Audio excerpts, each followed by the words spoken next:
Ladies and gentlemen, welcome to another exciting episode of the Smoking Section Podcast. I'm your host, Jamar. And right above me, we got the hater Wes. Yo. Hey. My top left, we got the proprietor John. Yo, what's good, y'all? And tonight, ladies and gentlemen, we're joined by a special guest. I'm honored, I'm privileged. We're joined by Byrd Daddy Cool Breeze. Yes, sir. And hailing from Columbia, South Carolina. Yes, sir. He's a rapper, producer. Wherever y'all get y'all music from, Apple, Spotify, YouTube, I'm pretty sure you can find it on there. Like homie discography is long. Serious. Checking out these joints. A couple of my favorite tracks I fuck with is Miss Jackson, Get Your Daughter. Oh, part two. Oh. Yeah. I told you, bro. I wasn't prepared for that. I appreciate you, bro. Oh man, this love this change right here, bro. For real. But go ahead, Jamal.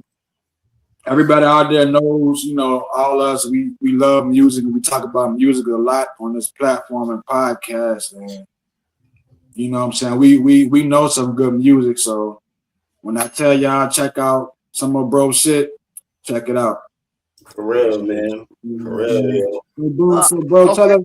I gotta check my man's out. I gotta check him out. Tell us something about you and what you got going on, man. Yeah, man. Well, I'm from Columbia, South Carolina. Born and raised all my life. I fell in love with music at an extremely young age, and I had no idea that I could actually do it. You know what I'm saying?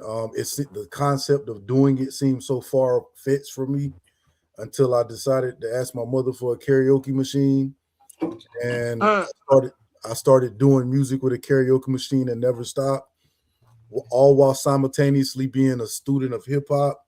And around the ninth grade, I had a teacher named Mr. Jordan. He was a sociology teacher, and he kind of introduced me to like appreciating the culture as a whole, more outside of just hip hop. Yeah. You know what I'm saying? So, I'm 36 now, and I've spent the better part of all of those years just amassing a knowledge, a wealth of knowledge for the culture, Black culture, all things entertainment culture, specifically hip hop and Black entertainment culture. And I'm just appreciative of the opportunity to add to you guys' collective podcast and talk that good shit with y'all. And as he said, Byrd Daddy Cool Breeze on all DSPs, digital streaming platforms. I'm sure there's a song on there for everybody. Yes, for sure. Okay, yeah. Most definitely. And what better episode than to get Byrd to join us, because tonight we're talking about general bias in music. How y'all feel about that? Generational bias. So like, let me first be for real. I am generationally biased towards music. I didn't even really realize that until my nephew and you, Jamal. You feel me? Like, for example, I didn't want nothing to do with Ty Dolla $ign. He wasn't my era. You feel me? He wasn't a Jada Kiss. He wasn't a Fab, a DMX, a Luda, a T.I., a Scarface, UGK. You get what I'm saying? He wasn't those guys. You feel me? And I was like, nah, I'm good. And then I was hearing other stuff that I wasn't really feeling. But you sent me a couple songs. I finally buckled down. I'm like, hold up. Okay. You feel me? Like, okay, dude, nice. And it's a bit different from what I was used to. Yeah. And when we was talking about it the other day, generational bias, I was like, yo, I guess I am when it comes to music. And I think that's something that really should be talked about. It helped me look at look at myself because I claim to be a lover of music in general. Y'all know how much I love music. You feel me? Like all genres. I don't care except for bluegrass and K-pop. Can't get with it. You feel me? But My kids love K-pop. yo, for real, like my kids love bluegrass. Yeah, I can't, but so I'm looking at myself like, man, I claim to be a lover of music, and some people I'm not even giving a chance because it's not what I'm used to. It's not familiar. We tend to go with what we're familiar with, you know. Yeah. Um, I'm kind of like in the same box as John with this. My certain music that I listen to, like the Tupacs and the DMX, I fell in love with that. And and then when I went to Springfield, my nephew introduced me to King George and so many other artists. You know how you be. When you first started, I'm like, man, Joe, no. I'm like, I'm no, about to no, feel no, that no. first, I'm like, right? fuck all, no, no, forget that. No, I don't want that. I don't hear it, no. And so he like, give it a chance, give it a chance, give it a chance, give it a chance. I'm like, all right, fine, I'll give it a chance. And he played the music. I'm like, oh, okay, all right. You know how you get the beat, Joe. You just get the sound bump in your head, Joe. And I'm like, oh, okay, all right, man. I fuck with his music a little bit, yeah. Yeah. What that Shit. mean? I mean, for How me, you feel about the topic, Byrd? yeah, for me, man, like I look for everything. I look for something in everything new that comes out. Like Mhm. I listen. I really give everything a really fair shake. There was a time in my life when music started to shift, which was well, it was two times. Number one was when Laffy Taffy and Young Jeezy came out in Mm. two, in 2005. That was the first time I noticed a shift in music. I'm like, yo, this is garbage. Like, you know what I'm saying? That's what I thought. I Yeah. said, this is garbage. I'm talking about Laffy Taffy and Jeezy because Jeezy was not spitting lyrical miracle rap, Yeah. and everybody down here loved it. It's like South was waiting on Jeezy to come out. You know what I'm saying? But me, as a person who was listening to lyrical miracle rap, you know what I'm Mhm. saying, up north, even west, and our down south lyrical miracle rappers, Yes. I did not want to conform to that. So, but you know, to be able to have something I like that's played in the club and at the parties, and to be able to have something that I can bob my head to when I'm out, I kind of force myself to listen and find stuff in it that I like. And Right. now I listen with that type of ear. So I got songs in my playlist that came out like last year that I'm probably going to listen to for the rest of my life because I find it. You know what I'm saying? I didn't want to be the old dude. You know what I'm saying? Like, hey, Yeah. son, Yeah. that's Yeah. you know what I mean. I didn't want to be that. Cloud and all of that. Yeah, I feel you. Yeah, I feel you. I'm like all y'all in a way. I agree with all y'all in a way, man. You know, I'm just used to what I'm used to. Like you said, brother. I'm when music started to shift, like around '04, '05, when Jeezy came out, Laffy Taffy, Yo Gotti. I'm like, this ain't what I'm used to because Right. I'm used to this shit from the early '90s, man. My Wu Tangs, my Nas's, my Mhm. Biggie, my Pops. You know what I'm Preach. saying? My Nate Dogs, my Warren G's. You know what I'm saying? And when that shift happened, I'm like, damn, bro. But then again, I'm the type of person I go for more like the feel. So if it make me feel good, if it make me feel like I'ma fuck with it. I'm gonna give it a chance. So I'm kind of like more open to new shit or different shit, if that makes sense. You know what I mean? I just wish it was more of a balance Yeah. now because there's so much shit that you have to like because of how it make you feel, and not enough shit that's new that you like because of what it makes you think about or how skillful they are with giving up that, their It's delivery. it's almost what you were saying. when I caught your TikTok a week ago. Background music. I feel like a lot of this stuff is background music. It's not the Not the radio playlist or something like that. you know that Yeah, the something song that that get you through something, you feel me, or teach you right, something, put you on to something like, oh, right, you know, like it's right. a lot of background music I think is being made, you know? I agree. A lot of it is background music, and another thing about that, like, I don't think there's enough like craftsmanship with it. I mean, I know we can talk all music, but right now I'm thinking hip hop.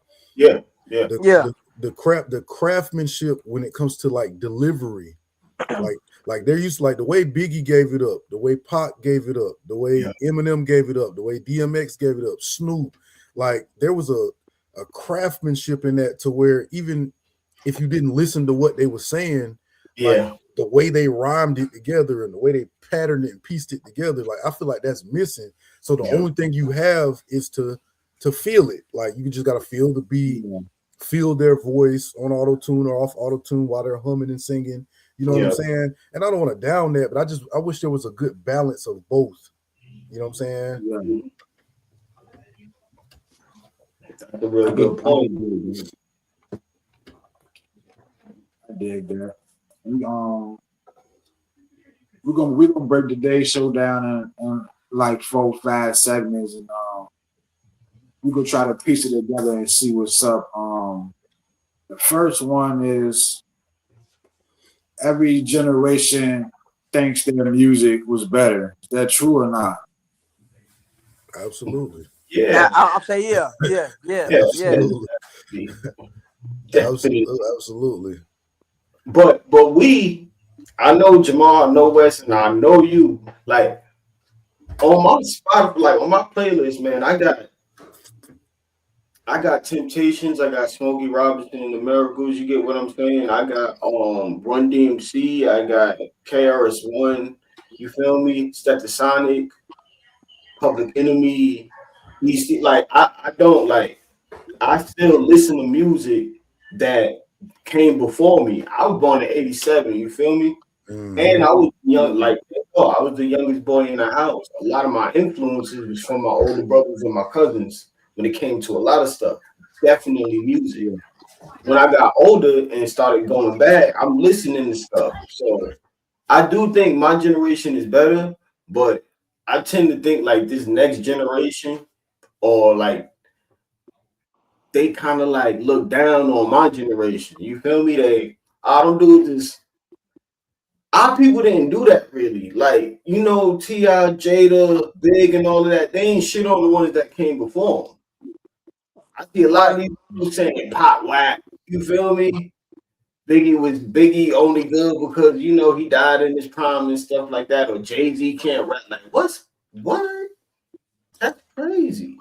See, I think part of that though is I wouldn't say necessarily our fault, but like the people older than us, I Mm-hmm. think it's their fault because when Soldier Boy came out and the music started to shift, the rappers that were popping at the time and in their mid 30s and Mm-hmm.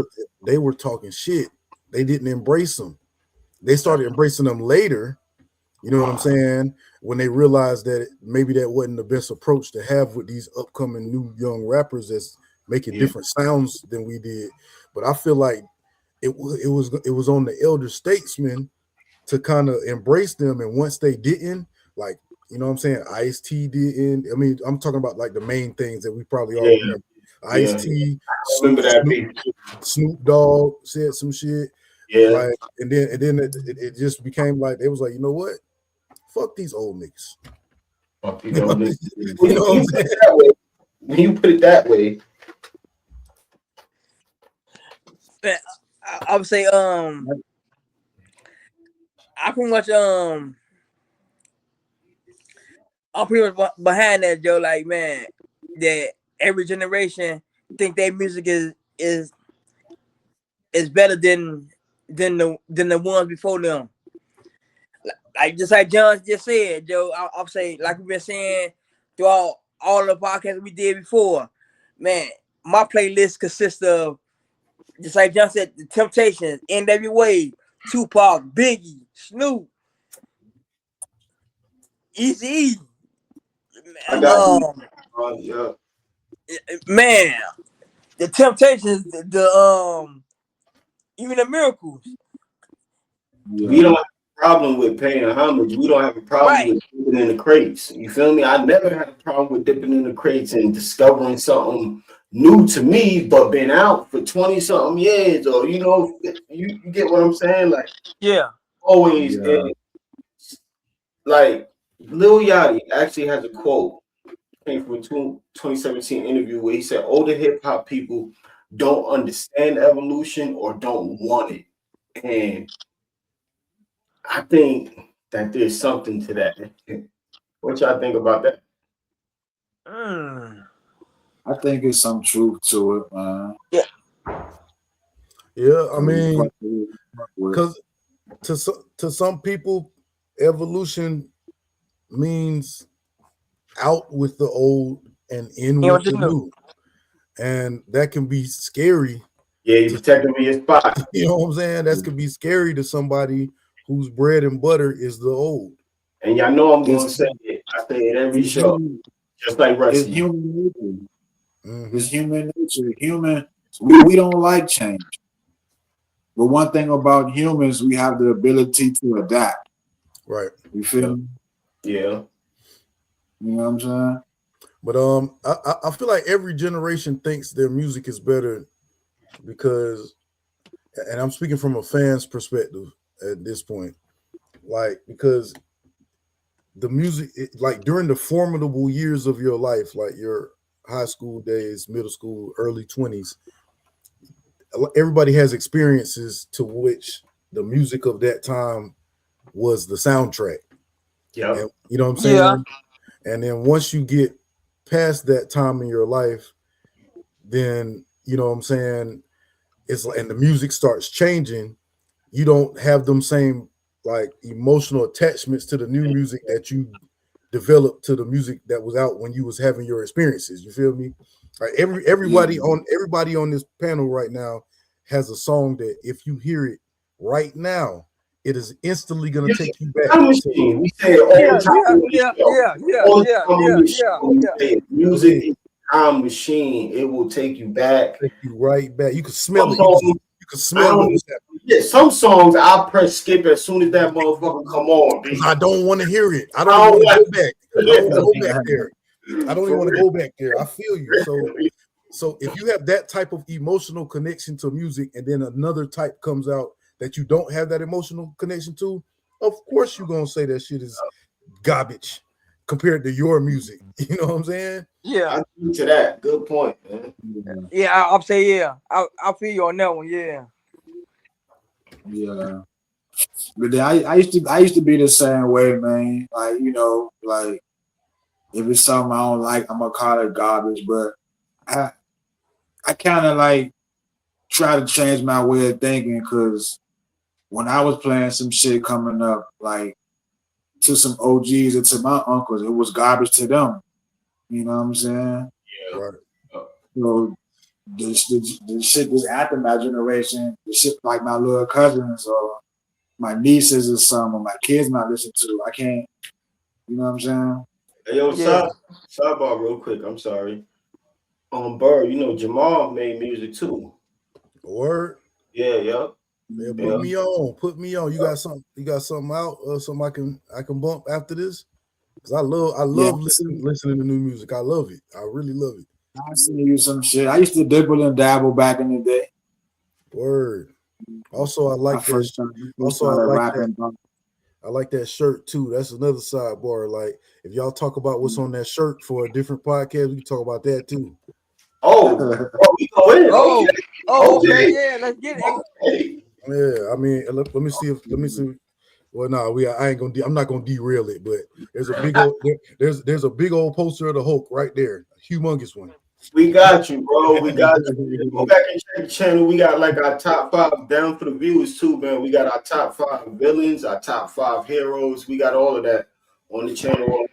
Yeah. Yeah, definitely. Yeah, it is, man. But you know, every generation think their music better. Like, you know, I listen to Spotify. I think all of us do, and they do the little yearly wrap up, James. Yeah. Spotify told me I got an average listening age of 74 years old. I'm just all over the place. Oh, But shit. That shit was crazy. 74 years old. Man. Mine was like 50 something. My shit, I'm do 38. consider this shit from you feel, bro, like my middle school years, high school, early 20s, all the Yeah. music in between that time period, I value the most. So you know what I'm saying? And then you're a big Bob Marley fan too. Oh You yeah. know, no, Bob Marley was back there in the days, man. Yeah. Yeah, pretty much the oldest I really like. I appreciate older music, but the oldest I go is like late 80s, really. Really? I got Frank Sinatra on my Spotify, man. My Way. Love that. Yo. I've heard it, and I you know, I appreciate it, but as far as like my playlist, Yeah, the oldest stuff on my playlist is gonna be like late 80s. Late 80s. And I'm talking about late 80s hip hop. Like I do have some rock on my playlist. You know what I'm saying? My favorite band is System. I don't know if y'all familiar with System of a Down, but Okay. You know what I'm saying? I'm not. Yeah, but yeah, I don't really got a lot of old stuff. I just appreciate it. I've listened to it, Temptations, Michael Jackson, Prince, you know what I'm saying, all that stuff. But I don't know. What was some of your inspiration? You know? Right, yeah. That's my question too. That's my question too. Oh, you talking about mine? Yeah. What was that? Yeah, you talking about just for music in general? Just for you doing your, you say you grab your karaoke machine and stuff like that, start the music. But what was like some of your hip hop influences? You know? So at the time when I started, I was heavy on like downs like No Limit and Cash Money. Okay. I was heavy on them, and I down was south music. Yeah, not really. Like my 3 albums at the time that I was listening to was Juvenile, 400 Degrees. Oh, okay. Yeah. Mystical, Ghetto Fabulous, and Busta Rhymes Extinction Level Event. You know what I'm saying? And so like my influences that made me want to rap was like Busta Rhymes, DMX, Juvenile, Mystical, and Snoop Dogg. Those were my influences that made me want to rap. Then Eminem came out, and it was just all system go after Eminem came out. You know what I'm saying? But yeah, so it was really them 6 rappers, and I really can just pinpoint them. And then when I got a little bit older, I discovered crunk music. You know what I'm saying? And I adopted some of what Project Pat brings to the table. And I'm telling you right now, man, if you put storytelling hip hop, Project Pat is one of the greatest storytelling hip hop artists of all time. One of the greatest. People sleep on Project Pat's storytelling ability because the people who appreciate storytelling rap don't really listen to a rapper who raps in the type of cadence that Project Pat raps in. Yeah. So they don't really know that he has that ability. But he's one of the greatest storytellers of all time. I'm telling you. I'm definitely going. I'm a storytelling type of guy, man. You know, like I love that. I definitely got to check that out. Yeah, man. Yeah, man, I'll say yeah. I've seen Pat before. I've seen Pat at a show before. Pat put on a good show. Like he is one of those rappers. Like when he rapping his verse, you can visualize what he rapping, bro. Like you can picture it right in your head. Can't too many niggas do that. You know what I'm saying? I mean, Scarface. When Scarface rap, I visualize that shit like you saying. Right, exactly. Yeah. And that's why I'm such a champion for Pat, man, because Pat gives it up like Biggie. He gives it up like Slick Rick. Like I'm talking about details down to what somebody was wearing. and stuff like that. It's just that people who really appreciate storytelling rap, I said this already, I'm gonna say it again. People who appreciate storytelling rap don't tend to listen to rappers who rap like Project Pat, so they just don't know that he's a storyteller. Because I don't really listen to that like that. I respect him, but yeah, like you said, you know, like I am used to certain cadences.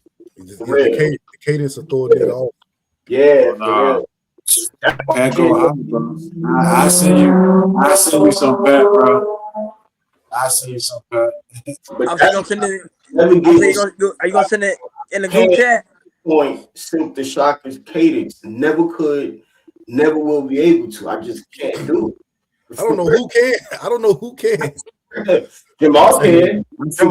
I see you some Silk, bro. I'll say me too. I'll say I get my ass Silk now. Yeah. That nigga said, I be seeing shit that ain't there. It ain't there, but I be seeing shit, and I be places without being seen there. I be seeing places without even being there. I be paranoid. I be paranoid. It got me sleep. I don't be knowing, but I ain't paranoid. You know what I'm saying? Yeah, that's literally what he said. I'm not even making fun of it. It's hard. That song hard. Yeah, hard, bro. As a matter of fact, I could pinpoint probably 5 or 6 Silk the Shocker verses that I think are hard, even though I think it's whack at the same time, but it's hard. You know what I'm saying? If Jamar's a fan kind of Silk or appreciates what he brought to No Limit, you understand what I'm talking about. It's whack, but at the same time, it's hard. You know what I'm saying? You say you like the Mystical Ghetto Fabulous album. Oh yeah, absolutely. He all over that joint. Yeah, he is. Ghetto Fabulous was like my 3rd album that I ever had in my life. 3rd or 2nd or 3rd album I ever had in my life. Yeah.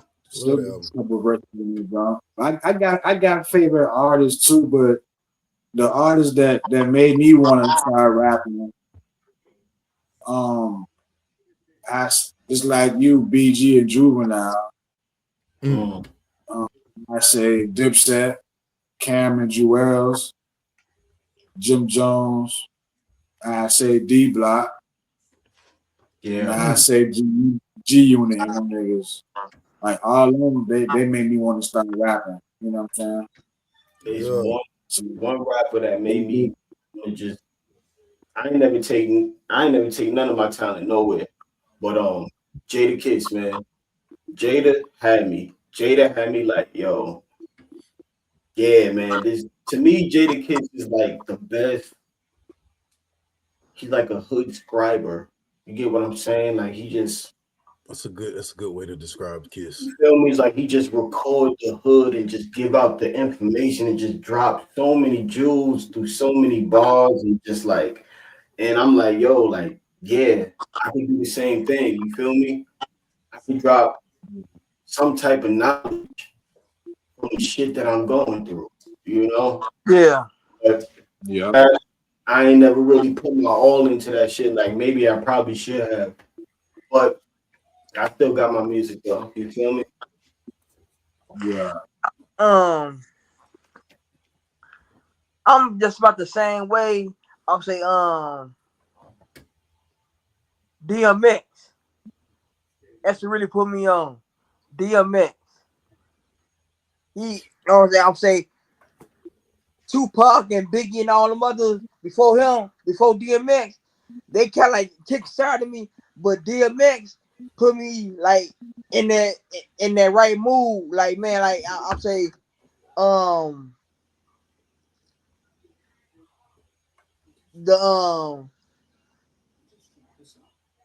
shut them down, up and up shop. Oh yeah.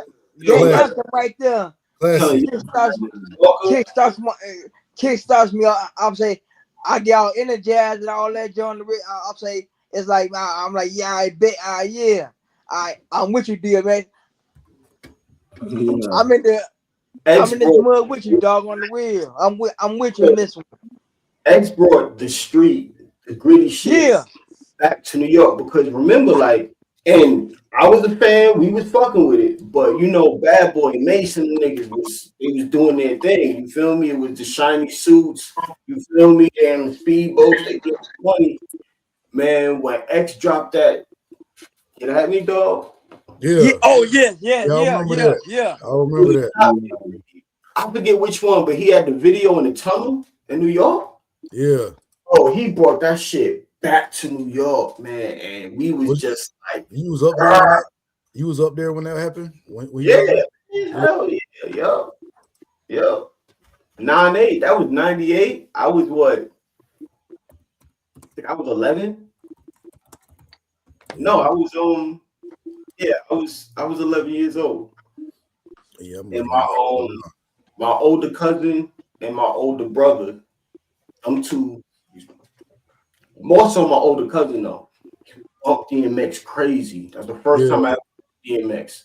He used to have him blasting in his room. Yeah. That was on. I'll say yeah. What was that on? That was on. It's Dark and Hell is Hot. Yep. That's hot. Yep. I'm sorry. I'm looking all this stuff up while we talking. Yep. Yeah, I got the dual screen going right now. You know what I mean? But yeah. I wish I would have seen DMX before. I've been to dozens of concerts before, but I would have loved to go to a DMX concert. Though. Me too. I ain't gonna cap. That's one concert I wanted to go to, but man, hey, God rest my man soul. For real, I'm ashamed to say. Right. I'm y'all heard that story that Jay-Z told about when he was on tour and he had to go after X. Yeah. And he said he peeped his head out, and then all the dudes was going rowdy off of one song. Yep. He went back in, he peeped his head out again, and all the girls was going crazy off of one song, and then he peeped his head out again. Now everybody's crying because he's praying. You know what I'm saying? And then after that, now it's time for Jay-Z to go on. He said he didn't want to go on after that. See, X had that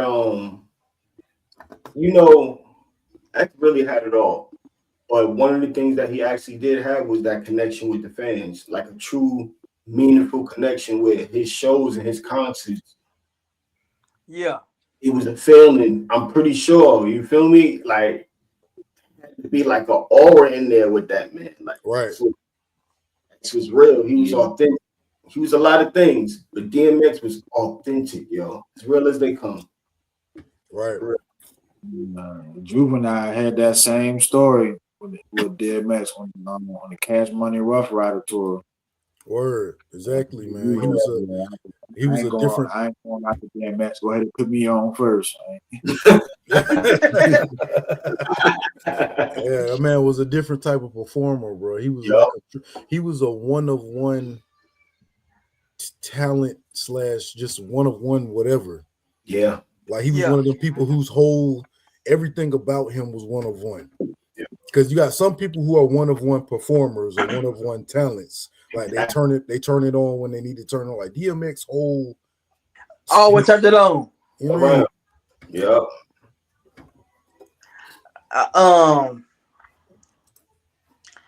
I'll say I forgot. I'll say all the CDs though. All the CDs that I'll say just like Jamon John said and you said,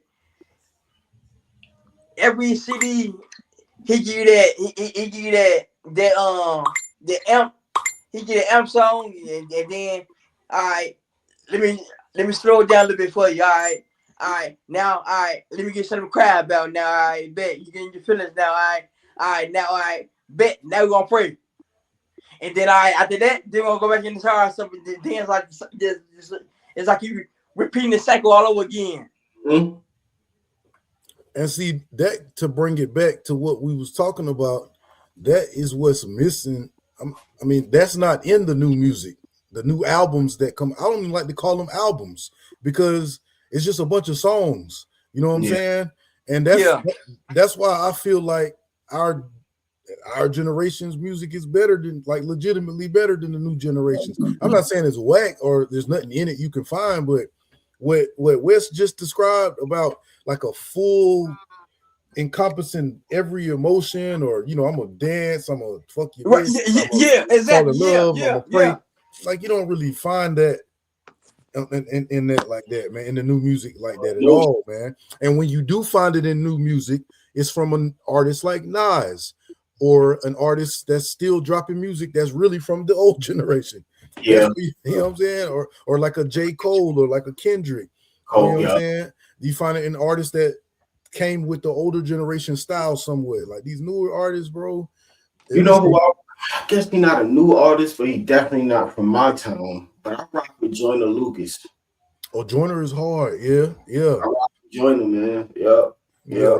Joyner, he got something with him. I started fucking with Joyner because he's such a big fan of Will Smith, and I'm a Will Smith fan, man. I like Will Smith. Like that was my very first rap album was Big Willie Style. Okay. That's the first rap album I ever heard. Will Smith in my top 25, and a nigga laughed at me. I'm like, all right, man. Yeah, I agree with you, bro. Will Smith's album Big Willie Style is in my top 5 rap albums of all time. Top 5, and not just because I had it as my first rap album ever in life. Like when I appreciated rap and went back to revisit it, I still feel like it's my top 5. You know what I'm saying? Like that's the hard ass album. Will Smith, and I fuck with Fresh Prince. Yeah, and you already know. You already know. That leads us to my next segment. Was music really better back then, or is it all about memory? Ooh. Nah, man. I mean, you go west, I'll go and then Byrd finish up. Okay. With me, it's like a little bit of both with me. It's like a little bit of both. Why I say that is because yeah, it's true. I'm saying you played it like the certain you sit and go on your Spotify or you go to your YouTube or whatever, and you play a certain track, like, oh man, Joe, yeah, like we said earlier in the show, like man, oh man, this right here bring me to back to the cookout, or this bring me back to this play game that I had a hell of a hand in. yeah. I was starting on them when this song came on. Right, on the right. Exactly, like man, Yeah. right. Like you hear search like, oh man, Joe, I remember the story song right here, Joe. This bring back to my ex-girlfriend I just had back in the day. Right. Yep. Me, Yeah.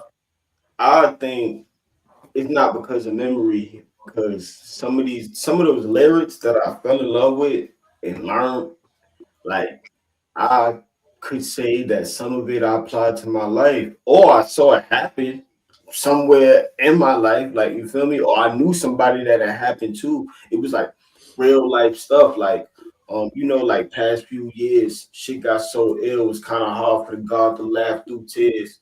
I went through something with mama, no drama, something that came and went, real life karma, like, yeah, nigga. You feel me? Like, yeah, I feel you, bro. Like, I would do that same shit, dog.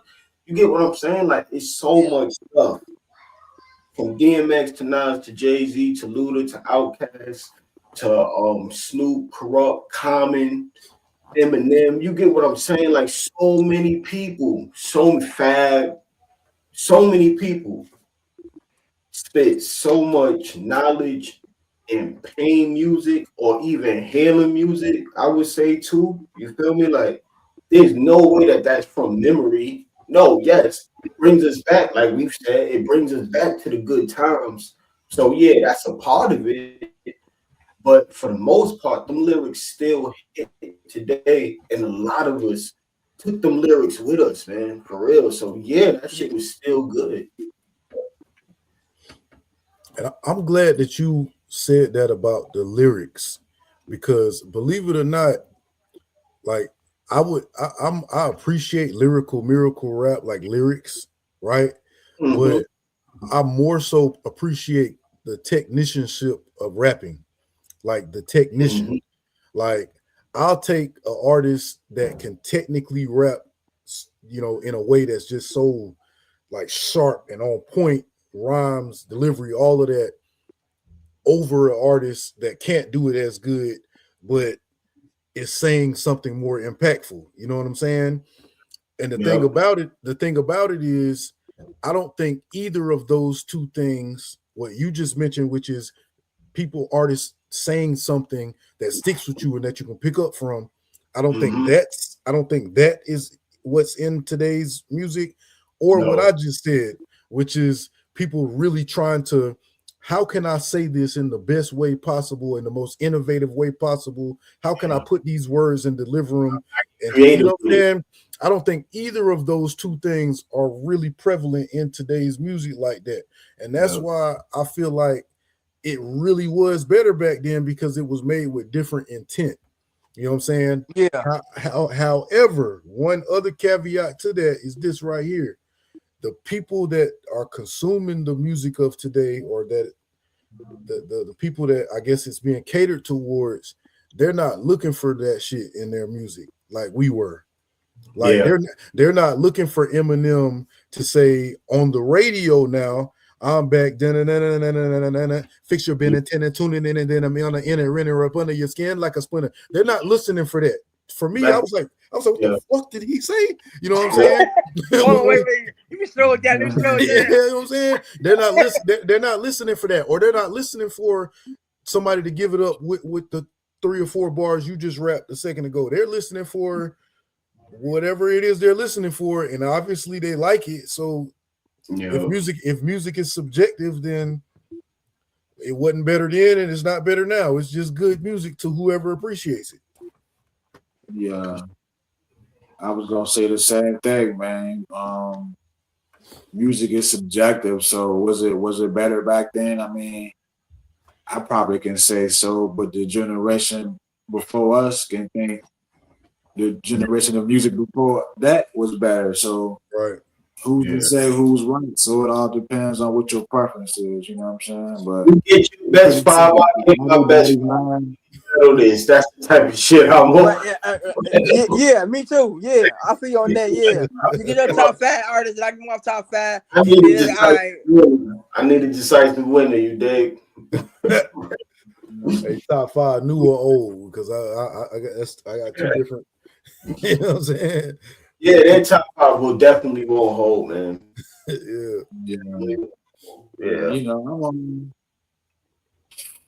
I fuck with music for the feel. We all know that. We discussed it before.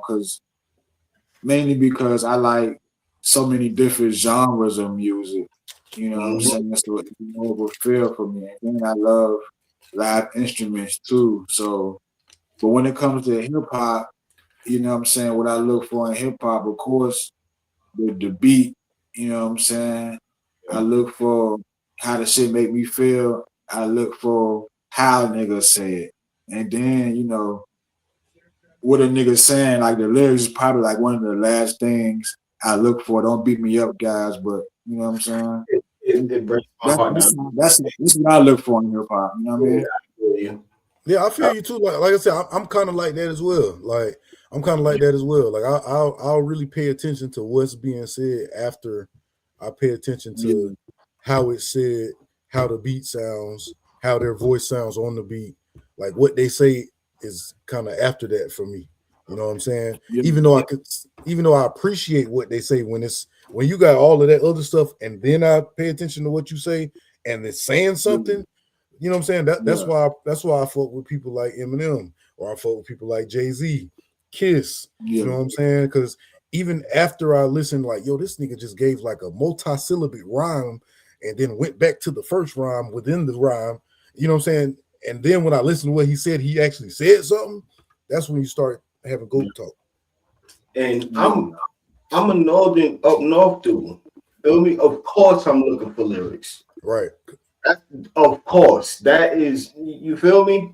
Because that's what it was about. That's what I grew up. Exactly. That's what I grew up with. Punchline, metaphor, substance, the message. What you trying to say is swagger, confidence, your delivery, your aggression.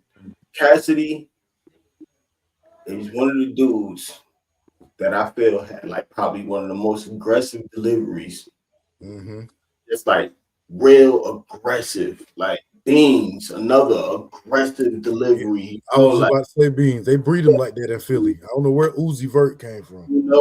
Sheep. That's another aggressive one. And then Oh you got, yeah, shaky beans. Oh yeah. you got the witty, smooth. I like Young Guns. They my niggas, man. Yeah, Chris and Neef. Yeah. you got the witty, smooth Banks, Mace, Fab. You feel me? Like so many the confident swagger of Biggie and Jay. You feel me? That cool, chill. Listen, I'm about to talk to you real quick. Shit that Nas got. Feel me? Like it's so much. Yeah, man. Them lyrics, that delivery, flow. Yeah, I was like I said, I was Yeah. I was just a fan of the technicianship. Like the I keep bringing up him, but the way he plays with words, Yeah. the way Snoop Dogg, especially earlier Snoop Dogg, if you listen to the Doggy Style album, he freestyled like a third of that album, and you can tell, like, I mean, off the top freestyle, especially the song called The Shiznit. Like he freestyled off the top, and it was cohesive, and he was just having multi-syllabic rhymes in it. You know what I'm saying? In and out, Buster Rhymes, the way that he plays with characters and voices and shit. I like the technicianship of being able to stay on rhythm, deliver words, wordplay, make it rhyme. You know what I'm saying? That's kind of what I like. Yeah, having fun with, or Juvenile when we go down south, like the way Juvenile is able to like weave his words together like almost like he's singing but he's rapping at the same time. Like I don't know. I just really appreciated that element of the artist that I fought with. You feel me? Like You feel me? Like, and that's why everybody. That's why like hip hop. It really has changed because everything that we described is far and few. right. It's far and few, man, for real. Because I ain't gonna say I'm a fan of the dude or whatever, but some of the stuff I'll be like, all right, low, all right. Because my nephew is a big fan of NBA YoungBoy. You feel me? And obviously, right? But he gonna play his stuff. You feel me?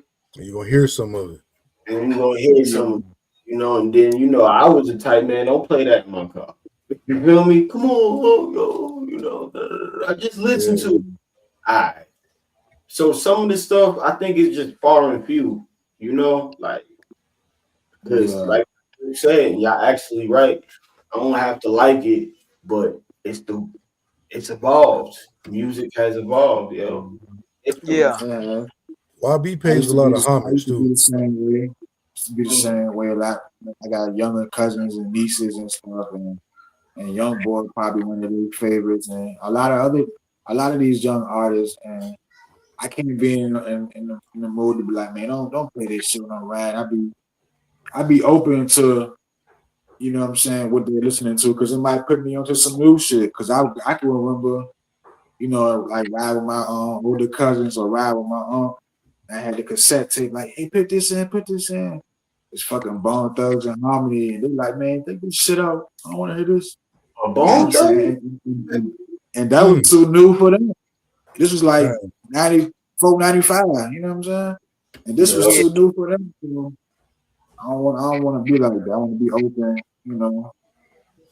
Because everything that you fuck with, how did you fuck with it? You had to listen to it some kind of way, right? So listen to some shit. You know what I mean? I would say, when you had said that, just a quick short story. What you had said, Jamal, remind me of my father. I would say, I wasn't a big fan of it, but later on in life, maybe my teens, I remember my father used to love playing blues. He loved the BB Kings and Lil Milton and Bobby Blue Bland and all of them. And he took it back. In the car with him, Joe. In the car, you say how in blue, like, God damn, he stop playing this bullshit. I'm like hitting this right now, Joe. Come on. I know what, Joe, forget it. Let me put some music on I like. And they're like, no. And then he's like, yeah, put this on.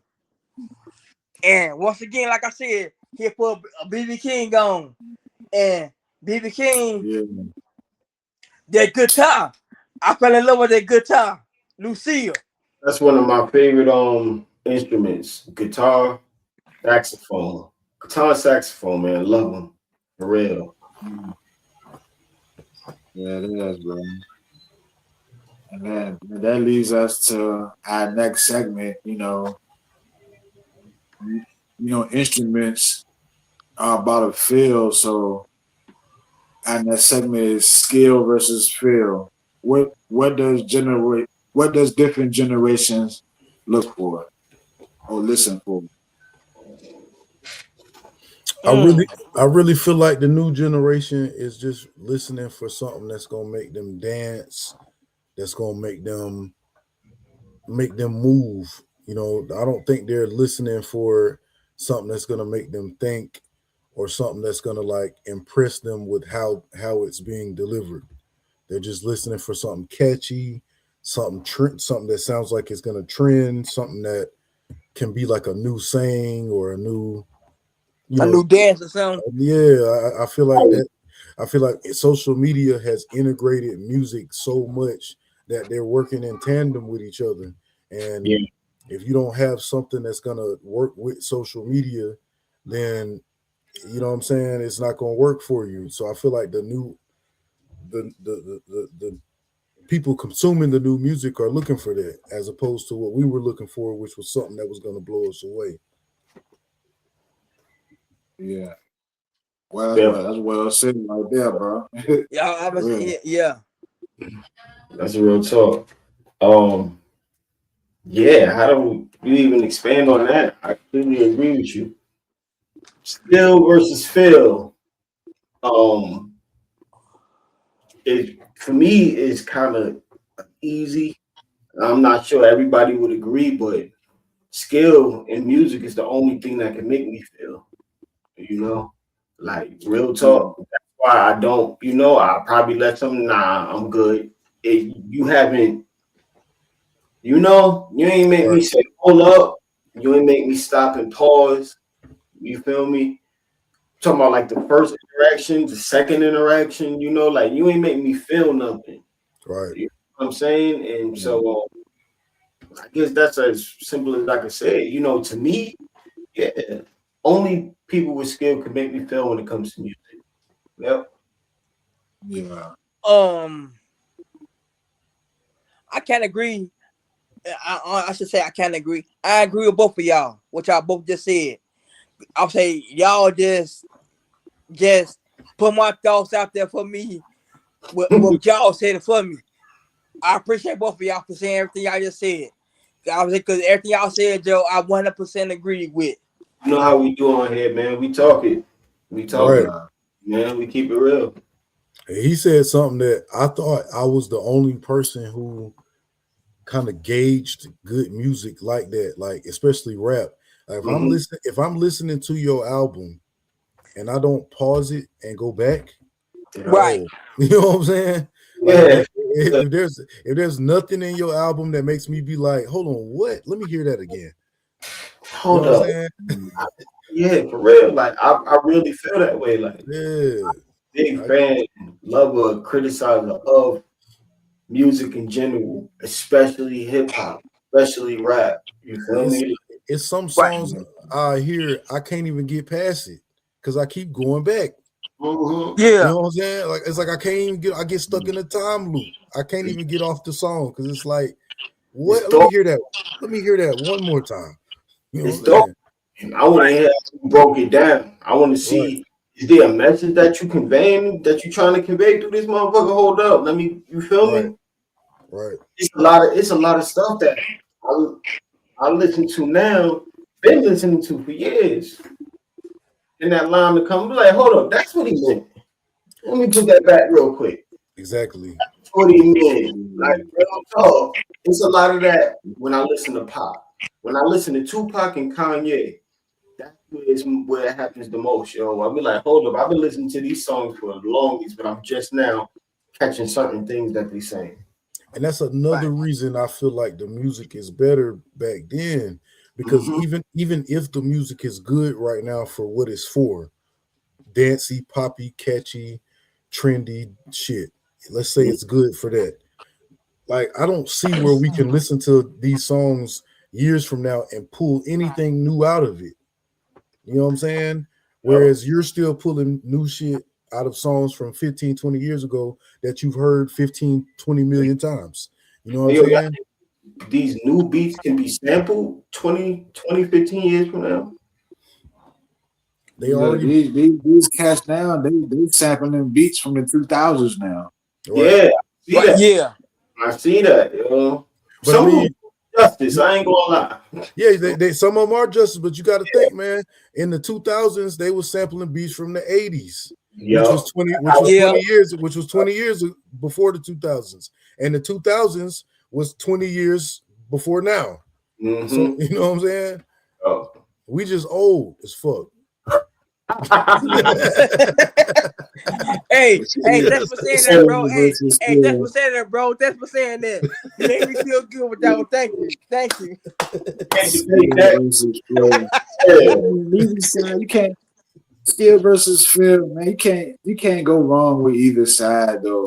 You know what I'm saying? Us, our generation, you know, we gonna fuck with the instruments, we gonna fuck with the lyrics, you know what I'm saying? We gonna fuck with the song structure. And the younger generation might fuck with the mood, the energy, like you say, Byrd, the vibe and shit. So I mean, you can't go wrong either way. It all depends on what you looking for. You feel me?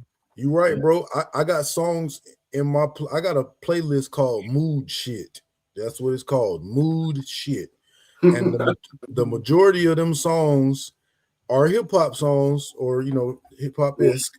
And I'd have listened to them thousands, like realistically, you know, 50 to 100 times. And I don't know them. I don't know the songs. I know parts of them, but I don't know them. And I've listened to them hundreds of times. You know why I don't know them? Because I don't give a fuck about what they're saying. I like the way it makes me feel. It's mood shit. You know what I'm saying? Like, and that's kind of why I fell in love with Young Thug. You know what I'm saying? Young Thug is one of my favorite newer type rappers, and it's because I like the way a lot of his music made me feel. And I can't even recite the lyrics for half the songs I like because I never took the time to learn it. I just like how it makes me feel. Yeah. Same thing with Sway Lee and Slim Jimmy, the Ray Shrimmer niggas. A lot of their music, I don't know. I love it. I just don't know what the hell they're talking about because you know what I'm saying? Trippy Red. I listen to Trippy Red. I don't know what the fuck he's saying. You know what I'm saying? But he be just Pop Michael. I don't know what the fuck he's saying, but that shit sound good as fuck when it's on. Look, you know what I'm saying? Right. You get the Bobby. I'll say it's like you fuck with it. I'll say you bump your head to it like I bet. Yeah. Exactly. It made me feel some type of way. It made me feel. You said that like you said, man. I can't do it, bro. I'm sorry, I can't do it. No. Hey yo, to your point though, how many people y'all think felt the same way about Bone Thugs and Harmony? Oh, because I kind of felt that way about Bone Thugs when I ain't know what they was. I'm gonna be real. When I ain't know what they were saying. You know, but like you said, you know, like that's crazy. Right, bro. They might have been the first. They might have been the first ones, dog. They might have been the first. They might be the. They might be the real pioneers. They're at the top of the list. No, they're at the top of the list. No, I'm saying at all, bro. Niggas still don't know what they're saying. You know what I'm saying? I know. I miss my Uncle Charles.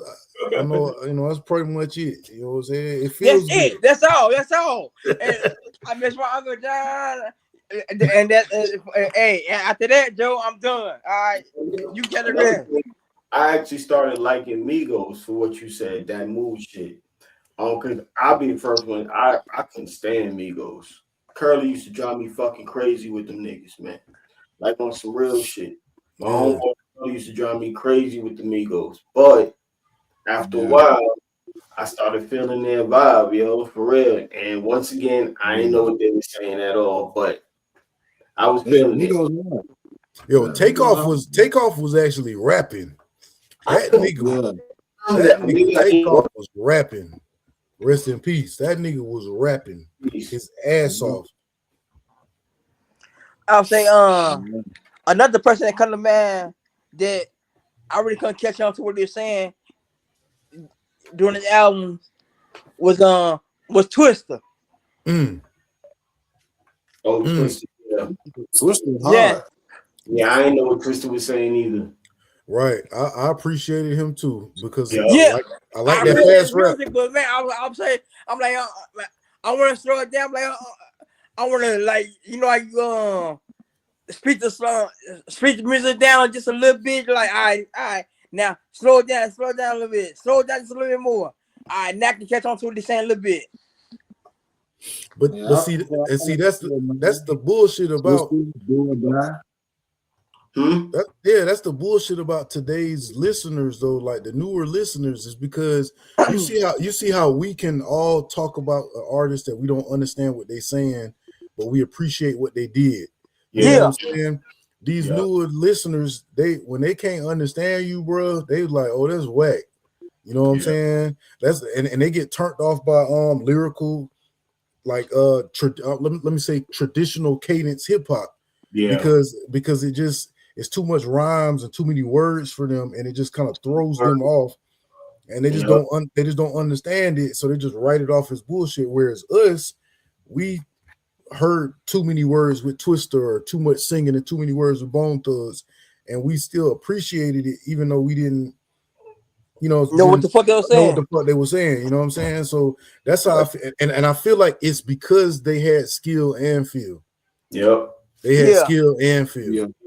You know what I'm saying? Versus now, artists is coming with feel and no skill, or either they coming with skill and forgetting about the feel, or they trying to come with skill and feel, but the goddamn there's no balance, so the listener is not. You know what I'm saying? Yeah, man. Yeah. Good point, bro. Good point. I'm a fan of both, but we already know I'm more of a fan of the feel, and I like the instruments too, and especially when it comes to hip hop, you know what I'm saying? Like some of my favorite songs, I think I got a special kind of ear or something. I could just pinpoint instruments. Like I can pinpoint each instrument, and three of my favorites, man, the drums, they like the heartbeat of the song. You feel me?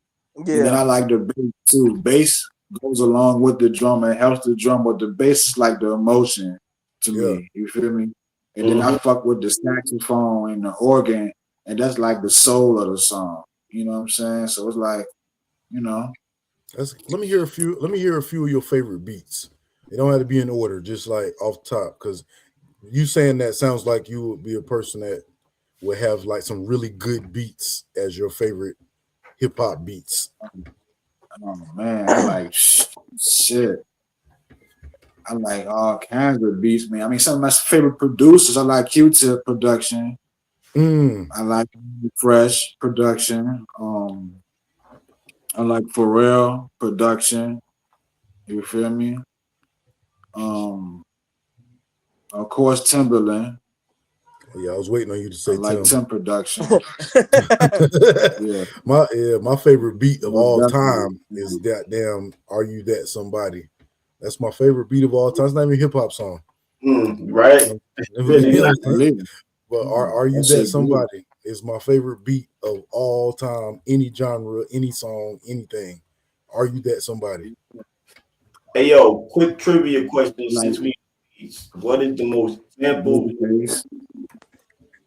in music history, not even just hip hop? Oh, say that one more time. The most sampled instrumental in hip hop, probably even in music. The most sampled? Yeah. You look it up and find out. The most sampled instrumental? Mm-hmm. It's probably something about James Brown. Mm-mm. Who is it by? It's on the tip of my head. I know who's it by. It's by the Winstons, 1969. Oh shit! It's about to piss me off because I think I know it, but I don't know it off the top. And I'm not trying to cheat to look on the internet. It still ain't the same. It's the Amen Brothers break, the drum break. How'd that go? If you can do All it, right. See if I can pull it up. Let me pull it up here real quick. YouTube gonna let us get maybe a couple seconds. Yeah, give about 20 seconds before they cut you off. Right. Amen Brothers, the Winstons, drum break.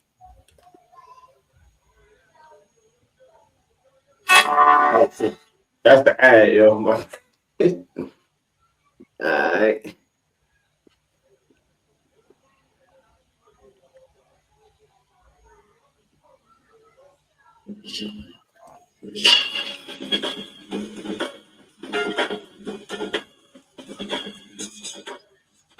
That's the break.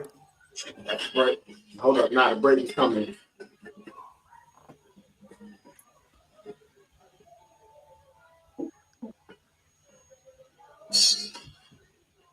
Stick for the break. Let me find that break. It's like a drum break, and alright, it's going.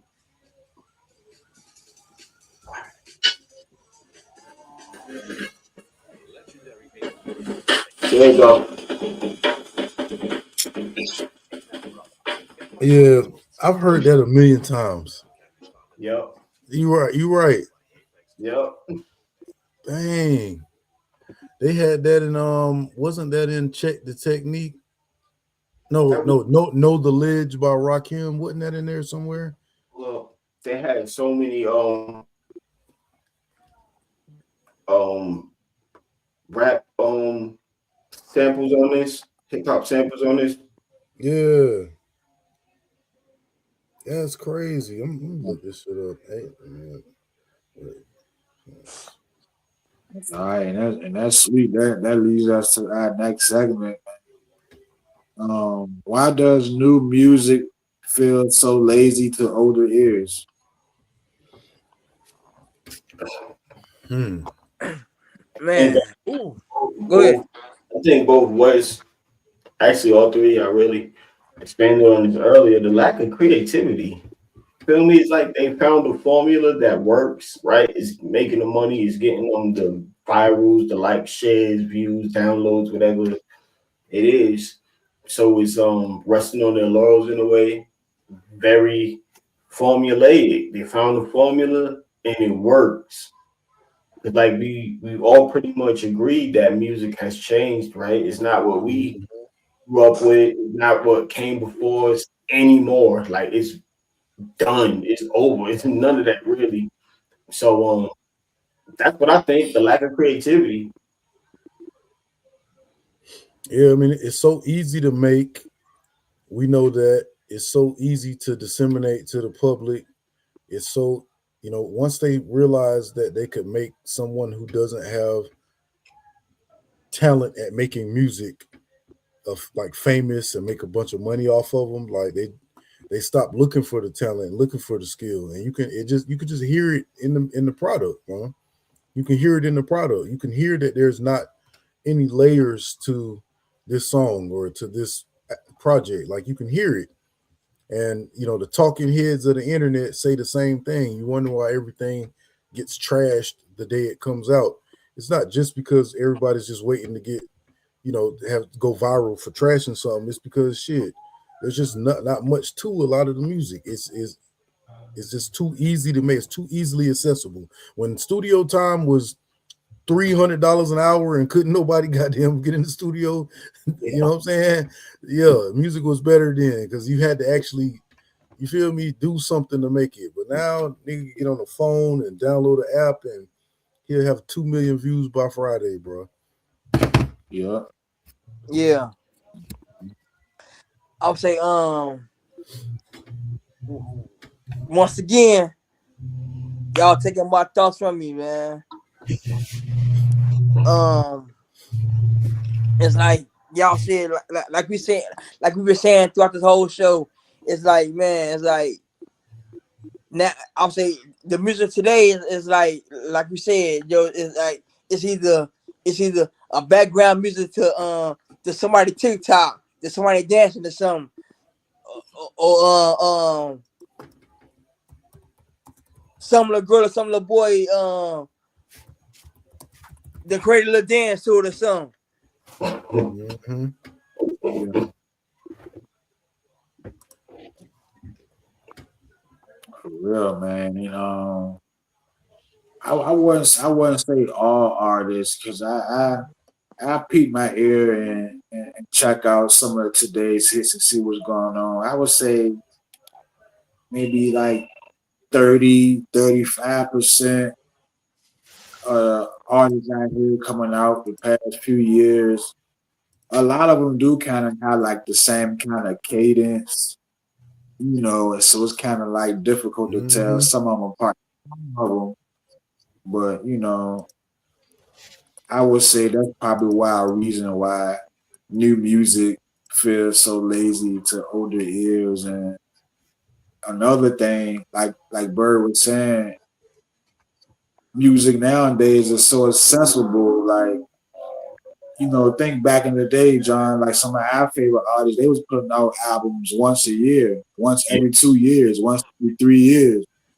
You know what I'm saying? Niggas was dropping Yeah. albums and mixtape like this. So Right. it's Right? too Yeah. accessible. That's another reason why it probably sounds so lazy to older ears. You know? I mean, Right. that comes to the question of the quality versus quantity, right? Right. And Yeah. also how Could be, bro. how these artists are eating nowadays, man. Like they're not trying to put out a quality body of work. They're trying to put out something and get a good song that they can go to the club and make $3,000, $4,000, $5,000 a club appearance off of, and do like 2, 3 clubs a day for Yeah, every, you know what I'm saying, every weekend in a month, and make like 60, $70,000 a month and become a millionaire in 10, 11 months, because that's very easy to do now. Like if you get a song, bro, if you get one song that pops, you mhm, literally can charge $5,000, $6,000 to do a club, and you can come to South Carolina and you can hit a car and bike show and 3 clubs from 2 o'clock in the afternoon all the way to 4 or 5 in the morning, and you done made $4 or $5,000 at 2 or 3 or 4 different places, and you can do that shit Thursday, Friday, Saturday, and Sunday, and you done made 5,000 times 4 Thursday, Friday, Saturday, and Sunday. So that's what 20,000 times 4, which is 80. You done made $80,000 in one weekend off of some bullshit song that went viral, and you do that shit for 3, 4 months. You know what I'm saying? Like it's so easy to make money doing that. Like, why would you put something into making something amazing and beautiful when you know the formula to make something that's gonna make you rich yep. or hood Yeah, rich? there it is, bro. Shit's Yep. crazy.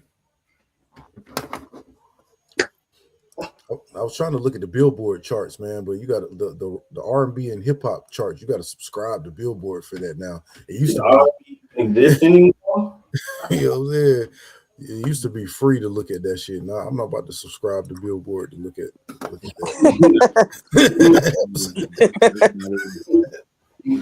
That's serious. Generational bias in music. That leads us to our last segment, fellas. I need to know some of y'all favorite artists. It's 2026. I need to know some of y'all favorite artists that came out the past 10 years, the Oh, past decade. Oh shit. oh, oh. I Uh, need to know some of y'all favorite artists that came out since 2016. I need to know. Hey, yo, I'm not sure if he came out since 2016, but I started listening to him. Dax, DAX, Dax. Um, I rock with Dax, yo. Dax got the music, their alcohol, depression. You feel me, Gaga. He got What It's Like to Be a Man, which is my favorite song by him. You feel me? Like Dax is I rock with Dax. Anybody else? I don't know. When did Jordan come out? But Jordan been out. See, like I'm not really.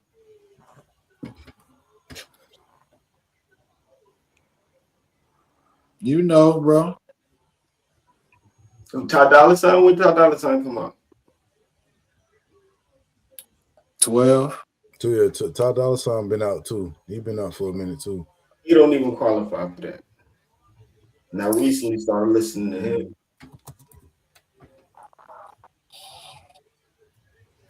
I don't know. I don't got nobody. I think who that? Like one person. Get off my lawn. That's what. I could say Lil Uzi, man. I really like Lil Uzi. I made fun of him earlier because it's like, you know, we was talking about the aggressive people in Philly, and he's the opposite of that. But like I like his music, you know what I'm saying? And I think he came out in 16 or 15, you know what I'm saying? Like, and he makes me he makes music that I can feel. You feel me? Like it's feel music for me. I don't really give a fuck about what he be saying. Just the way he plays with his voice, the beats that he selects.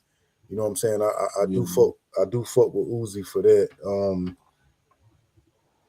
Shit, there's not too many more that I can even think of off the top. Let me look at my playlist.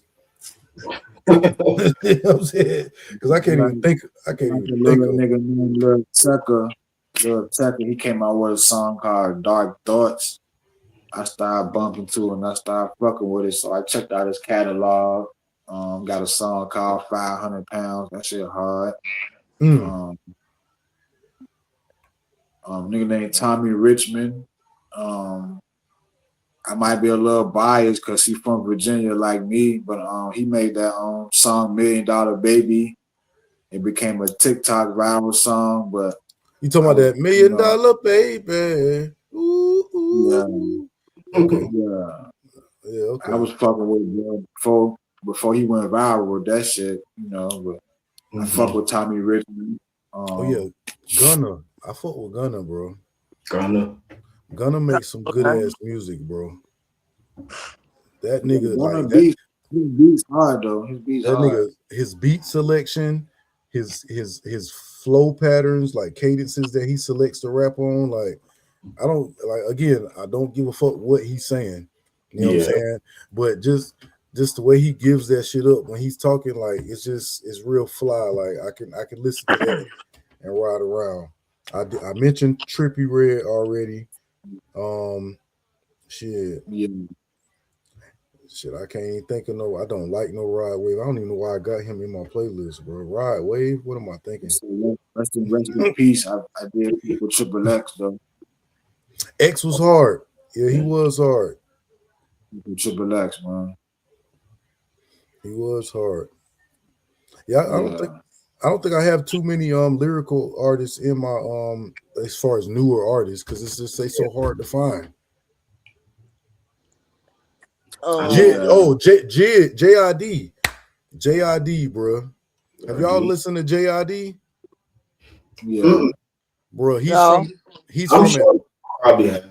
He's from Atlanta. Now, if y'all are wrestling fans, I don't know if y'all gaming fans, but the last goddamn wrestling game that came out, you know, WWE, it's a song called Fuel, which is Eminem featuring JID, and it's on the soundtrack of that game. Like, okay, wow, JID is so album. Yeah, bro. JID is so came out. JID got a feature on it. Right, exactly. JID got an album, a feature with Eminem on it, and Eminem's album has a feature with JID. And the feature on Eminem's album is the song I just told you about. Not only was it featured on Eminem's album, but it's also on the WWE soundtrack. It's called Fuel. If you listen to that song, it's gonna make you want to listen to more JID. He is a lyrical rapper from Atlanta. You know what I'm saying? But he's literally like he's spitting that shit. Definitely gonna check that out. It's Okay, all called right, bet. Fuel. It's called Fuel, like gas, Fuel. Eminem featuring JID. And he had a tiny desk. JID had a tiny desk? Yeah. I ain't know that. I'm gonna check that shit out. That's how you know that nigga. All right. Yeah. That man be spitting, bro. He's a spitter for real. Most definitely. But yeah. I have two good artists that I can say that I listen. That's from this era. That's King George. Okay. You heard me mention that name a bunch of times. He from South Carolina. Yeah. Yep. Mm-hmm. And it's this guy that's from Chicago. His name is Johnny Boy Prince. Donnie Boy Prince. Yes. Alright. And he passed in 2016, I want to say. And some of his underground stuff, Joe, is hitting the streets of Chicago hard. And he died so quick that when he signed, he got signed to a label, and as soon as he signed to the label, he passed. Like within the next 20 minutes. Damn. Next 20 minutes. Yes. The next 20 minutes he passed. I don't even mean to laugh at that. That's crazy though. That's crazy. I guess I'm the most generationally biased motherfucker on this panel. I ain't got no. You can't think of nobody. I'm the grumpy man, yo. That's like, nah, I ain't with it. Hey, listen to JID and come back and tell me you feel like that. Hey, Listen to the Donnie. So you don't fuck with Griselda? They came out after 2016. I mean, yeah, because my dude 38 Special. Matter of fact, I fuck with my nigga 38 Special. And 38 Special is my guy. Dude got serious bars. Yeah. Like, real talk. Yeah. Benny fuck with Lil Dicky. Yeah, Benny is hard, man. All three of them niggas, man. Yeah, I'm bugging. I do fuck with them niggas. Yeah, Benny Conway and goddamn West Side Gun. Them niggas brought that gritty shit back, bro. They brought it back in the 2020s. Yeah. Signed first by Eminem. I'm sorry, I'm a big ass M fan, man. If you haven't realized. I'm saying it's all good, bro. It's all good. Eminem is my favorite rapper, yo, since '99. Like real talk. From the moment I heard it, I was. What's your favorite M album? My favorite M album, the Eminem Show, hands down.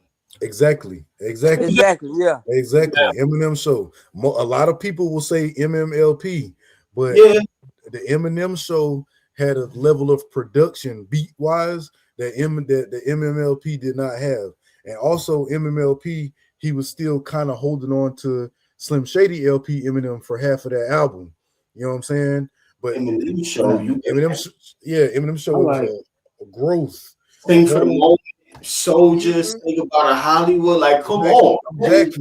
Exactly. Say Goodbye to Hollywood is one of my favorite. My favorite Jones Encore though. Encore, Encore. A lot of people slept on Encore, but he was playing around a little bit on Encore, but I liked it. Yeah, because didn't Encore have Puke on it? It had Puke, Rain Man. Yeah, Rain Man. Rain Man was a hard song and beat. It had My First Single. You know what I'm saying? Business with Nate Dogg at the beginning. I fuck, man. I'm an Eminem fan. We talk about Eminem all goddamn day. Encore is not right there with me. It got some hits on it, but mine's is like Eminem Show, obviously Marshall Mathers LP. Then it's Recovery. I love Recovery, man. I love that album. Well, he went so commercial on Recovery, and I appreciated it. Mm-hmm. But it's still good. Won't Back Down with Pink. You know what I'm saying? Of course, I love the way you lie with Rihanna. Of course, Legacy, Cinderella Man, Spacebound. Spacebound, You know like what I'm saying? Shit. 25 to Life. Yeah. And what was the jump before that? Was it Relapse? What was the jump before that? Yeah, I would say I think it was Relapse. No, Relapse was a horror core album. If you go back, you go back now. So John, you shaking your head because you probably on the same shit I was on. Yeah, bro, I listened to Relapse at the gym for like when I was trying to do the gym for like a month and a half. Bro, Relapse is a horrorcore album. It's not like a regular M album. Yeah. You gotta listen to that for like I don't know what he was on that shit, but when you go back and listen to it now, it's like he was really on some other shit, but it's hard. You just gotta take. I know that the lyricism never fails with me. So I know that all of that is there. But when M get into that shit, I ain't gonna lie. I either skip the song or I like turn the I ain't gonna. Yeah, you gonna skip the whole Relapse album, damn man. Because I'm for the clowning. I'm for the Slim Shady clowning. You feel me? Yeah. I'm with all of that. You feel me? Like Slim Shady LP. You know? But that core when he get like real, I'll be like, all right. Yeah, that he was real in another bag on Relapse, bro. I don't know. But when he put out Revival, like because Relapse was my least favorite Eminem album before he put out Revival. Yeah, you know what I'm saying? Revival makes Relapse sound like Marshall Mathers LP. I agree with you. That Revival was crazy. Kamikaze was my shit. Kamikaze was amazing. Yeah, You don't fuck up music to be murdered by? Yes. What? You didn't let us get to that.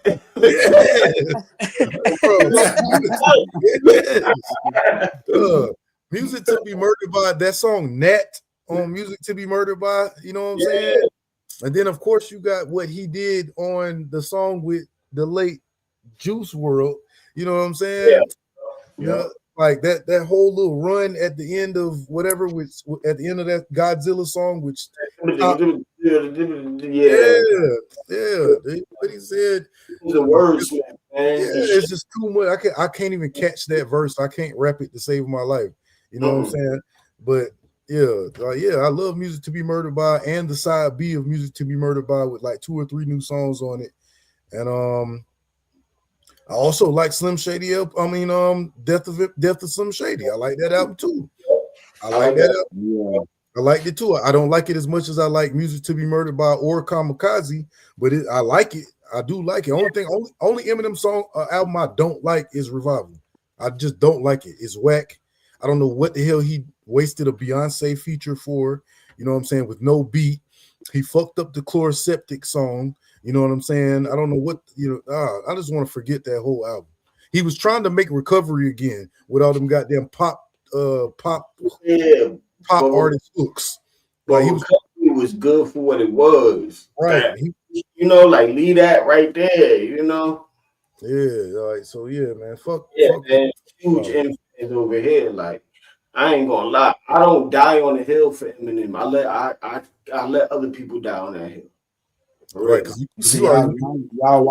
y'all watch Versus. Yeah. Who would y'all put Eminem in the Versus against? I wouldn't put Eminem as a Versus guy.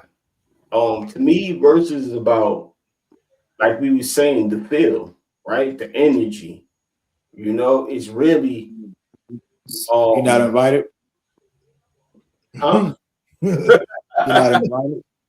I don't know, like some M music get me hype, but I mean, there's Till I Collapse and stuff like that. You feel me?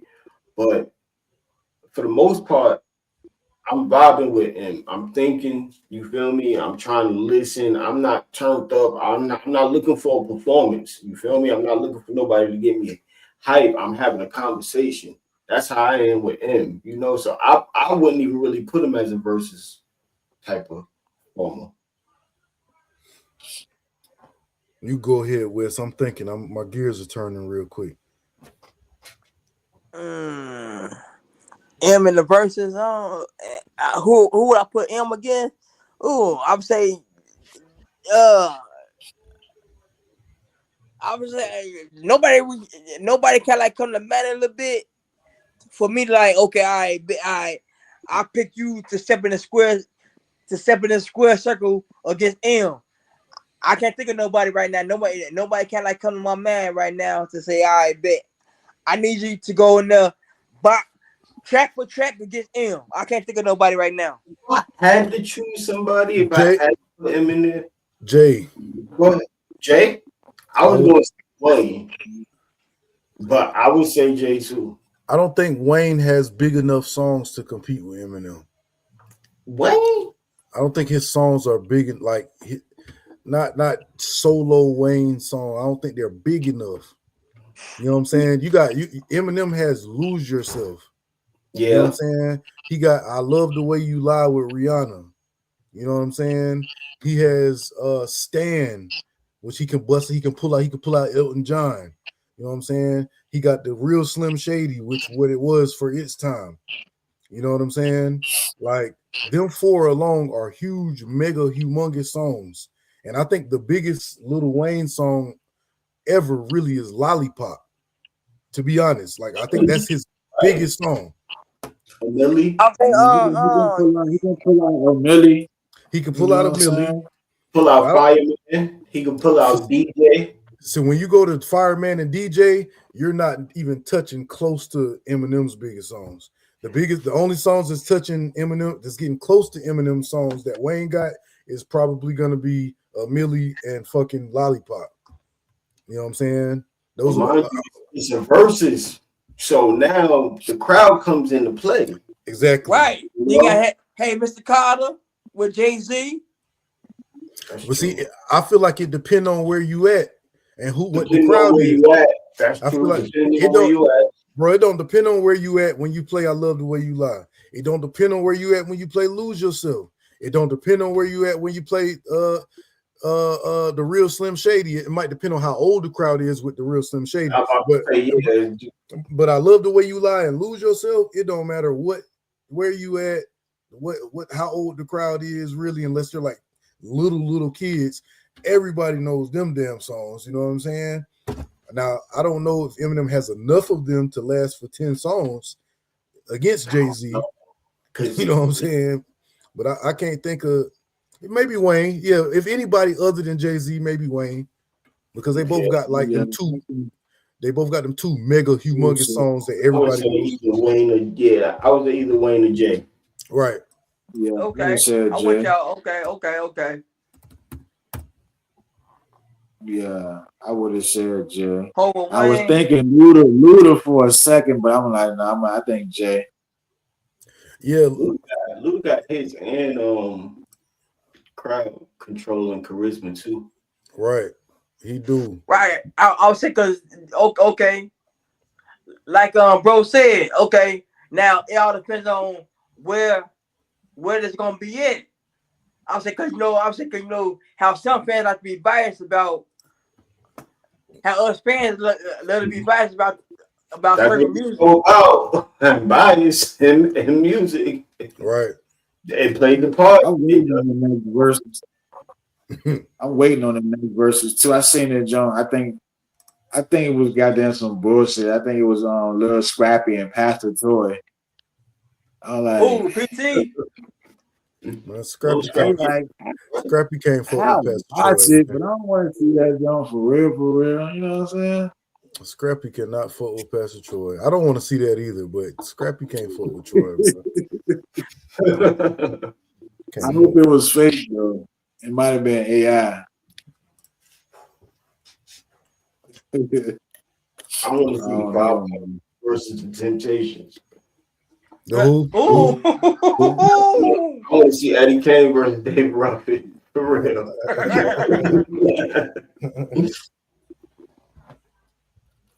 You seeing Isley Brothers versus Earth, Wind and Fire? Yeah, that was a good one. I didn't even see that Steve, one. That was a good one. Steve, I'm gonna get that jump. But you know the best one. Yeah, I'm going to say it, man. D Block versus Dipset. Jada. Ooh, took the whole thing by himself. Yeah, Jada Kiss showed a master class in live hip hop performance Mm-hmm. for Oh that. my Like Dipset was not ready. They was No. not ready. You know what I'm They saying? was not ready. I think they thought they was gonna go out there and just go win off nostalgia and just their songs. Like, nah, these niggas came to perform. Yeah. Yeah. I'll say, you know what? With that, I feel like it was like it felt like I was at the BT cycle with that. Exactly. That's how I felt. That's exactly how I felt. My takeaway from that, my fault. Go ahead. Another, I know I might beat Jamon to it, but another verses that kind of got me was Cash Money Gets No Limit. Yeah, man. Real quick though, we're gonna get to that. But before we jump from the D Block versus Dipset, my takeaway from that was you could tell that Dipset they ain't really been chilling with each other and you feel me? Like they wasn't like how D Block was. It wasn't there, yo. That shit. Their chemistry wasn't there. They was there for that check. You know? Yep, it was just for the check. You feel me? You can really tell that they ain't performed together in a long time, yo. But Yeah. that was it. Yeah. I My like sleeper versus the sleeper one was Bow Wow and Soldier Boy. That jump was low key way better than I thought it was gonna be. I ain't catch that one out. I didn't catch that one either. Them niggas had hits. I'm watching. I'm like, oh, I forgot about this jump. I'm like, oh, I forgot about that jump. I'm like, damn, them niggas was pulling out hits. That jump was a sleeper. Another good one was 3-6 Mafia versus Bone Thugs. Yeah, because 3-6 number one, we saw a fight, like the only fight in versus history. That's number one. Number two, 3-6 Mafia had a lot of fucking hit songs that niggas forgot about. Yep. Yeah. A lot of hit songs that niggas forgot about. That was your favorite one, wasn't it, Jamal? Bone Thugs was on that shit. And that was mine too because of 3-6 Mafia. I'm a huge 3-6 Mafia fan. Huge. You know what I'm saying? And when Busy Bone threw that bottle after Juicy J said, "Suck my dick, nigga," then they got to fighting. You know what I'm saying? Shit was crazy. And then 3 months later, Gangsta Boo died. Crazy. Right. Shit crazy. You ugly motherfuckers ain't finna be mocking me while I'm on stage. Yeah. Yeah. And then you got Flesh. You got Flesh. I'm not Flesh. You got Lazy Bones selling crunchy black weed on stage. Like he's like you could see them pass off the weed. Like it was just a legendary. Shit was legendary, bro. Then Project Pat came out. They brought what? I think they brought 8 Ball MJG. I don't know who all they brought out, but it's shit, man, yo. They brought out Terrence Howard. It's hard out here for a pimp. Yeah, they brought out Terrence Howard. First hard out here for a pimp. Yeah. Okay. Yeah. Okay. Yeah. They did a lot. They brought out Love Flip. For riding spinners. They brought out Juicy J. Brought out Wayne. Juicy J. Brought out Wiz Khalifa. Oh yeah, because you know Juicy got Wiz in his catalog from when he was Taylor Gang. Plus Wayne got on Bands That Make Her Dance remix. Yeah. You know what I'm saying?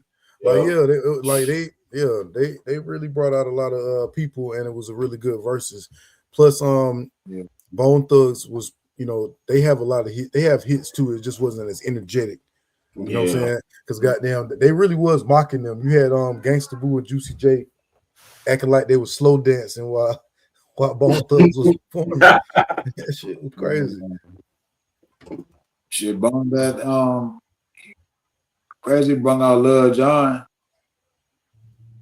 You know what I'm saying? That song that I don't give a fuck, John was mystical. Oh yeah, yeah. He brung out Chameleon there for Ryan Dirty. Mm-hmm. I used to like Chameleon there, yo, for real.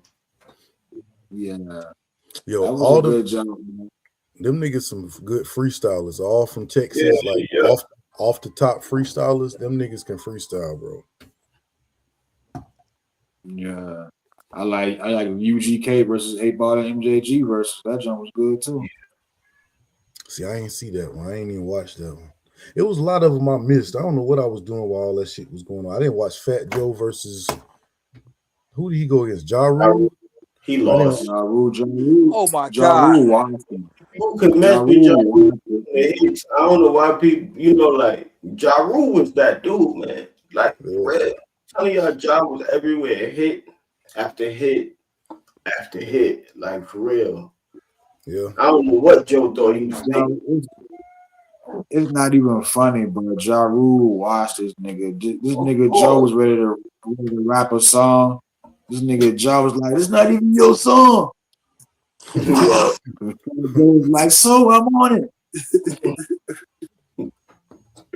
Oh yeah, I did see a clip of Bow Wow. He got down. Apparently, he had the song "Flirt" first, and it was on an album cut. And then they got them took him off the song and gave it to T-Pain, and then it was R. Kelly and T-Pain for the song that actually made it big. I'm a flirt, soon as you know what I'm saying. But Yeah. it was originally Bow Wow song, and it was deep down in the album somewhere that not too many heard. And Bow Wow pulled that shit out, and you know what I'm saying. It was like, yeah, don't forget I had this song first. And he pulled his R. Kelly feature out. Okay, Bow Wow. You know what I'm saying? Bow Wow did his thing for his time too, man. Like for real. Yeah. Yeah, he did, and he's a performer too. Like even Like for now, real, yeah. Like you gotta I gotta give Bow Wow his credit. I wasn't listening to him, but he was everywhere. Bow Wow was everywhere, for real. right? And he got ties to Death Row. Like he was a part of the Dog Pound, like Yup. legitimately. You know He what I'm was on. saying? As a kid, he was a part of the Dog Pound, Yeah. I'm saying I remember that. Yeah. and he I was think that's Bow Wow. I'm not sure in the on video. Outlaw's album, right? They got a song Outlaw. Yeah, he's on one of them That's outlaw Bow Wow. songs. Beginning in the Right, intro, right? Yep. Yep. right. And if you look at the beginning of the Gin and Juice video, one of the Yeah, kids that's jumping on jumping. the Yeah, bed. that's Bow Wow. Yep. That's Bow Wow. Like he got ties in hip hop for real, man. Like he's been in this shit for a long time. Yeah, much respect though. You know what I'm saying? It is. I don't be checking for his music and stuff, but still, much respect. Yeah, yeah, respect.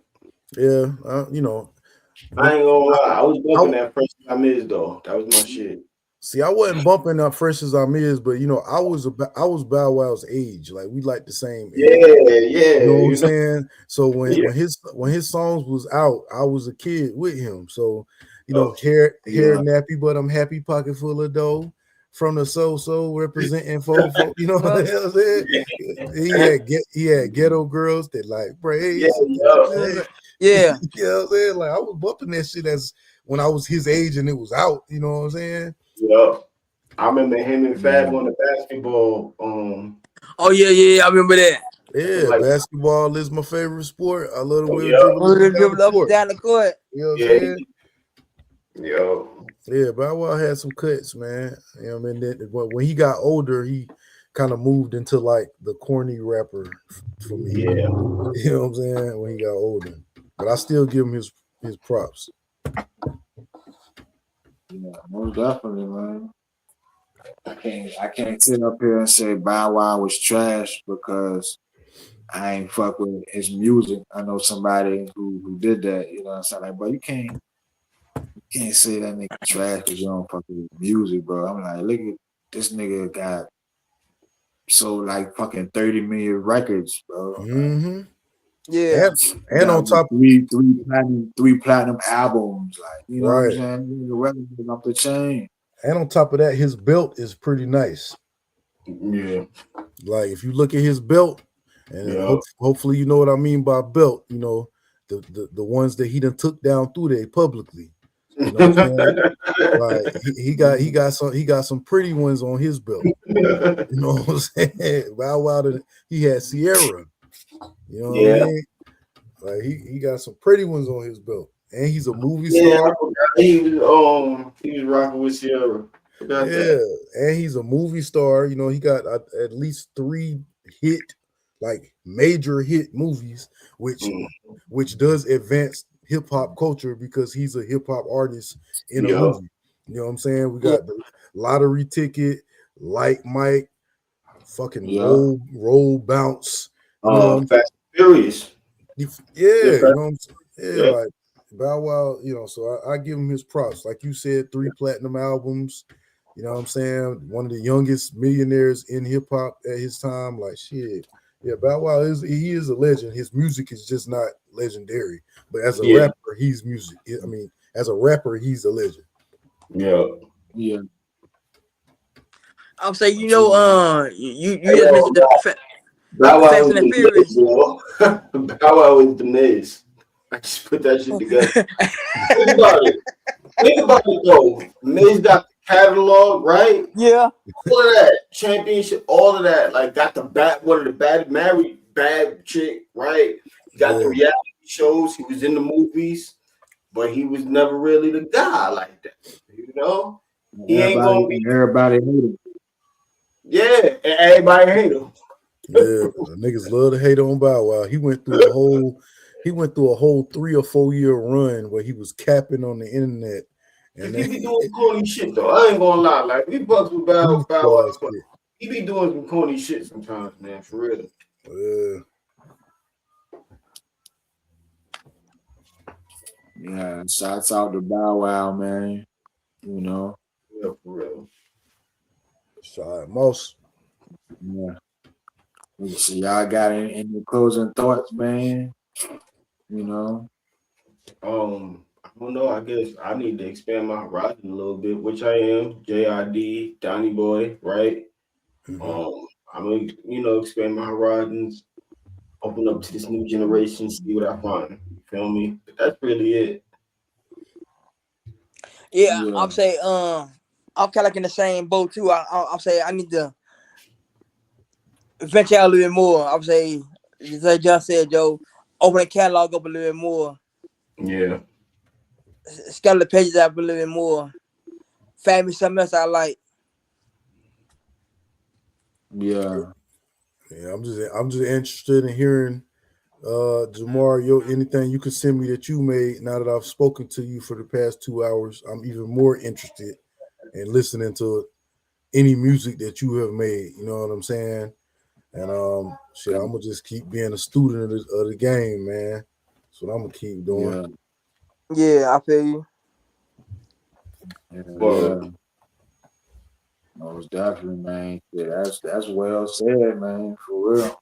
That's a show right there. I mean, I agree with everybody said. Like, just think like, everybody who y'all fuck with or ever been fucking with as far as artists, y'all had to hear them for the first time some kind of way. So the artists you like, they was new to you at some point. Let's just, you know, repeat the cycle and then, you know, that's how we gonna fuck with these new people. We just gotta hear it. You feel me? If that makes sense.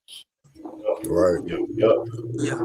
I said, John, you make sure if you listen to that Fuel song by Jid, any one of y'all who ain't heard it, y'all let me know what y'all think, bro. For real. Definitely will, bro. Yeah, I got you. Will. I don't know whether his name is Jid or JID. I say Jid because that's what it looks like. But I got you. I call him JID. JID, I but bet I got you on that. yeah, I call his ass Yeah. Jid. I don't know. I might be fucked up for that. It is what it is. Let me be spitting. You know, you be spitting if Eminem endorsed him. Right. Yeah, right.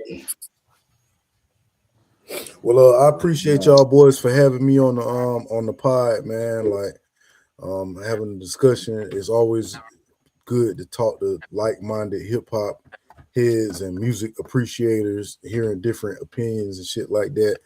You know what I'm saying? Hopefully it's not the last time I'm invited. And for No. Right. And for anybody out there watching, Byrd Daddy Cool Breeze, all platforms. You know what I'm saying? You know, I love music, as you've heard for the past 2 hours. So you can listen to my love for music in music form by looking me up on the streaming platforms. Yeah, I already know, man. Go check the homie out, man. For real. Bro got talent. For real. You can look us up on the Smoking Section channel.